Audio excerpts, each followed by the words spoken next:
Magandang gabi po sa inyong lahat, mga minamahal na mga kababayan, mga kapatid, mga kaibigan at mga estudyante.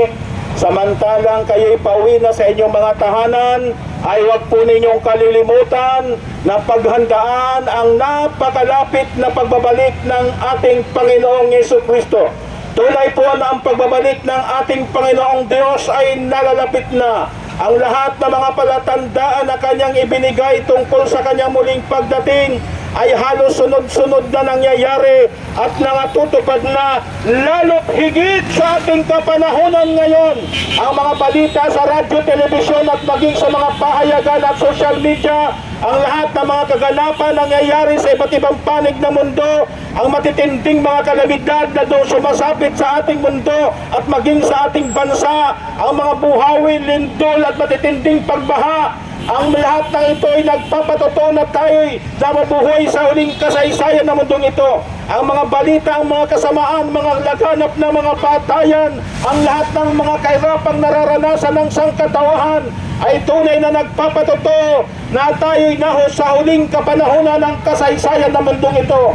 Kaya mga minamahal na mga kababayan at mga kapatid, mga kaibigan, tinatawagan, pinapalalahanan, binababalaan po ang lahat. Umanda!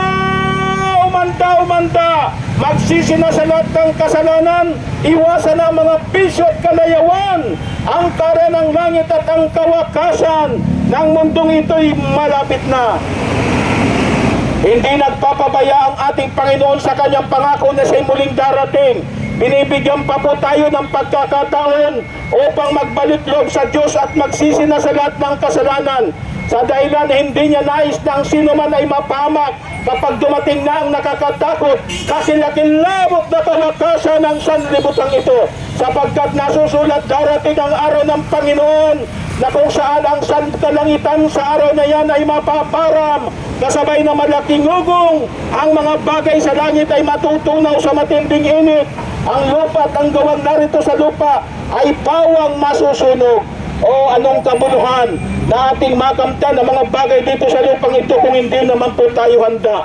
Kaya samantalang may pagkakataon pa, samantalang may panahon pa, gawin po ninyong prioridad ang mabilisang paghanda sa napakalapit na pagdating ng Panginoon. Pag-aralan na po ninyo ang banal na kasulatan sa pamamagitan ng mapanaligining pagbabasa nito upang maalaman ninyo kung ano ang dapat gawin upang kayo baligtas.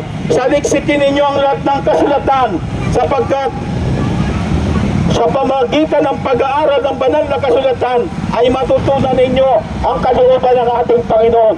Mga kapatid, mga kababayan, huwag niyong kalilimutan, ang pagbabalik ng ating Panginoon ay malapit na. Ang lahat ng mga palatandaan na kanyang ibinigay ay halos sunod-sunod na nangyayari at natutupad na. Ang mga balita sa radyo, telebisyon at maging sa mga payagan at social media ay totoo na talagang tayo nabubuhay sa huling kasaysayan ng mundong ito. Kaya samantalang may panahon pa, may pagkakataon pa, tinatawagan, pinapaalalahanan, binababalaan po ang lahat. Umanda! Magsisina sa lahat ng kasalanan, iwasan ang mga bisyo at kalayawan. Ang karya ng langit, ang kawakasan ng mundong ito ay nalalapit na. Hindi nagpapabaya ang Panginoon sa kanyang pangako na siya muling darating. Binibigyan pa po tayo ng pagkakataon upang magbalik loob sa Diyos at magsisina sa lahat ng kasalanan. Iwasan ang mga bisyo at kalayuan. Ang karya ng langit at ang kawakasan ng sanlibutan ito ay nalalapit na.